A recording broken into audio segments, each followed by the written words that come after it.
Hi everyone, greetings to church family. And here, as we are adjusting to this new way of living, as we're finding our walls enclosed and having to live a different way, perhaps on top of each other for much more longer than you normally would do, or finding yourself all alone, let's look at how this can affect us, because I'm sure right now many people have made preparations. They've planned for this. They've known in advance and got things together. Even our own church, God has used us to plan for this moment. The 40 days of prayer, the prayer huddles, what went before, I am sure was preparing us for this now. And what's happened, we've now got not only the prayer huddles and the HKC WhatsApp group growing day by day, we've also got these pastoral groups as well forming. So a different group to relate to each other, to help each other on the way. This to me is all part of God's plan, because he knew what was going to have happen. So yes, I'm sure at the moment you're planning lots of things. I don't know, maybe you've gone really crazy and thought it's that time to do that DIY project and you've got some stuff in. Or perhaps you're going to give the garden a really good go, because the weather at the moment is absolutely fantastic. Still a bit fresh out there, but you know, we could do things in the garden. You might go as far as to think it's that time to get the stuff down from the attic and give it a good clear out, ready to go for when we can do trips to the tip. With things no longer wanted, or to the charity shops who will be crying out for things once they reopen, because they've been closed. Obviously financially that will hit the different charities. You may be planning on doing reading, studying, a course that's been put aside by you online, and you thought, if only I had the time, a book or a study of some sort that will help you grow in yourself. And I'm not just talking about theology, obviously that's great as well, but things that you can learn to use to help yourself, to help others to grow as well. God's in all sorts of study, and he loves the fact that we can learn new things and new tasks and new art. Just ask the big guy first if it's right, and have some sort of passion in your heart. I suspect he's putting that there. There's probably other things that you might be doing. You're probably planning the meals, what food you've got at the moment in the house, whether it's for you individually or for the family as a whole. Sometimes that's quite difficult. Vegans, vegetarians, people with certain intolerances. Have you got enough in? We've got a plan to go shopping. We've got to go and do something. We've got to get our exercise in. Me and one of the lodgers are going out for a walk later today, and that's really good. My other exercise is with regards to the garden. I'm looking at pulling down a shed and maybe start digging a pond. I can't actually finish it because I haven't got all the equipment, but it's something to get your heart around and do. The other thing, of course, is contacting lots of friends and relatives, checking up on them, making sure they're okay. And this time, it doesn't matter if they're far away in places like Australia or the other side of the country. It's just as important. Obviously, they're just around the corner, but you aren't able to visit or see them. So that's good to do that, and that we're doing through pastorally, but also, of course, you're planning for that in your families. I would also suggest, might be an idea to make sure you've got a contact list for those times of crisis. Make sure you've got the plumbers' numbers, all those sort of things for when things go wrong. But shout out to us. That's why that pastoral little groups are there. But also beyond that, yeah, the church will pick things up and try and help out. But hopefully over the time passes, and at the moment we're down here for doing this for 3 weeks. Who knows, it could be longer. Then things should settle down. We'll get into some sort of routine. And we hope that the time that we spend together will be good and will be worthwhile and growing. Of course, there is going to be possibly issues at home, living on top of each other, perhaps with kids, people you normally only see for part of the day. So it's important that we learn from others as maybe how others in the Bible have dealt with such things as this. So we're going to look at that in a moment. So I think where I'd like to start off with, and I'm not going to give you the scriptures. You see, you've got time to find these yourself. I could do, but you're going to have the time to have a look and say, well, what's Clive talking about? Because you should check and test me out anyway? Is it the word of the Lord? Well, it's in my words. It's the way I see it. So that's coming now. So the first person I'm going to talk about who self-isolated was Noah. Noah and his family. They spent a year on that boat, and I'll just do a shout out for Sue Elms. I'm not sure she'll see this, but she sent something through on another group that hit this off with me. So yeah, Noah packed everything up, didn't he, and spent about a year with his family and a lot of animals, waste product and everything going on with that. Who knows how that happened, but he had to put up with that and organise. One of my props have dropped down. And he had to know how to deal with the family, to keep them going. Obviously they had a routine. Possibly that's a good thing to do. Learn from them. How must they have had a routine? Feeding the animals, cleaning them out, making sure everybody was fed and watered. And also prayer, of course, would have been part of his every day and every time that they were doing, whether it was to eat food or to thank God for their still being alive. They had no idea how long they were going to be in that boat, and they kept sending out the birds to see if there was any dry land. You can do that, of course you can. You can check up on social media and with the news of how things are going to see if the crisis is parting. We see things happening abroad where it seems to be lessening, but we can't trust that at the moment. Things could turn back.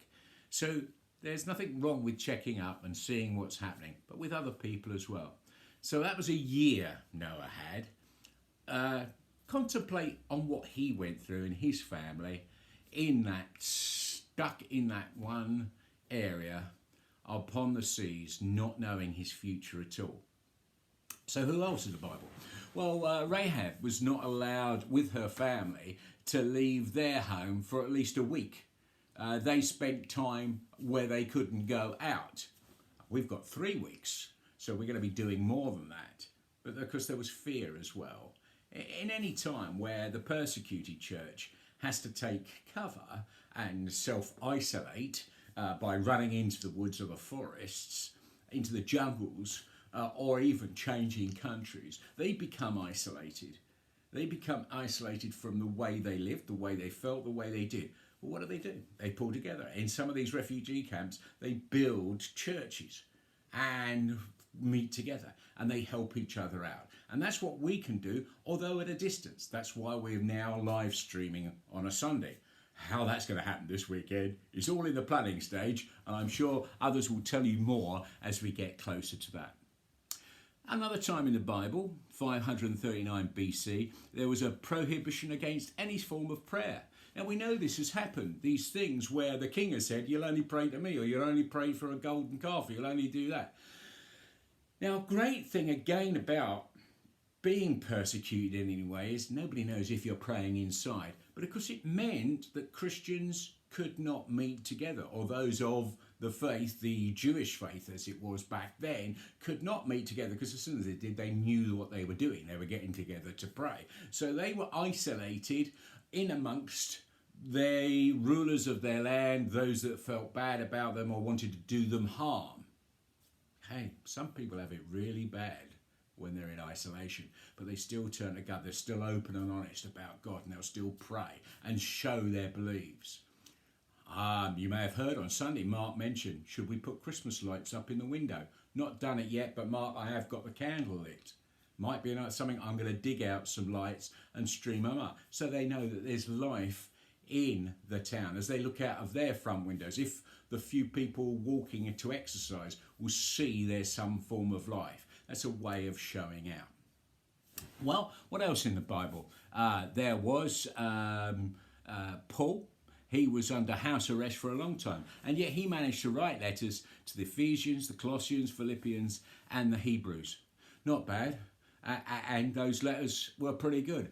I certainly couldn't write anything like that myself, but he had time, and he leant on God, and God gave him that. He gave him that, just like we've got the prayer huddles, just like we've got the HKC WhatsApp group, and just like the pastoral group. Something's on your heart, you can put it on there, can't you? Praying for each other in your small groups, and then if it's more corporate, onto the bigger WhatsApp, and why not write a letter? I'm blessed. I always have a bunch of postcards and some stamps in here, and the letterbox is only up the road. So I'm going to do a few of those just to hopefully encourage people and make them feel on top of the world. It's not being big or clever. It's just my heart. It's how I want to help. So there are different things in there. Even in 66, 70 BC, all the Christians had to flee for the mountains and isolated themselves from the rest of the world because of the danger they were in. So yes, they were together, but there's isolation through the Bible. There's times when you're on your own. You look at Jesus in the wilderness, yeah, all on his own. Who turns up to talk to him? The bad one, yeah. And he gives him the time of day, doesn't he? But he doesn't. He doesn't fall for any of that person's tricks. And that's important for you. Whilst you're here alone, yeah, if anything comes in that's a bit negative, give it to the Lord and bring the joy of Jesus in instead. Replace it with that. I'm going to finish off with a scripture, and I will give you this one. And it's from Galatians 5. And the reason I'm giving it is he's moved it, and now I'm really mucked it up, haven't I? Is because there might be friction at home. The kids might be getting a bit on your nerves. Your spouse might be doing what you really wish they wouldn't do at this time. So it's just a reminder. So Galatians 5, 22. But the fruit of the Spirit is love, joy, peace, patience, kindness, goodness, faithfulness, gentleness, self-control. Against such things there is no law.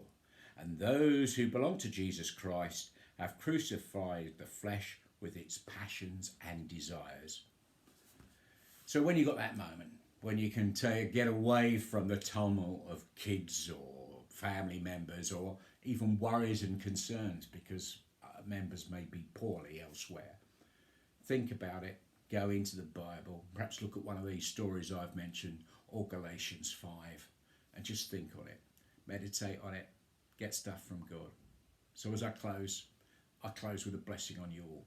I close with the prayer that all of us will meet very, very soon at our lovely place of worship to come together and join in. However, whilst we're not, I am absolutely loving what God is doing through the people of this body in these groups I've mentioned, but just by helping out, reaching out, doing things, encouraging things. It's really good. Guys, stay safe, stay calm, and bond relationally, either at home or online. I'm sure everything will be fine because He's in it with us.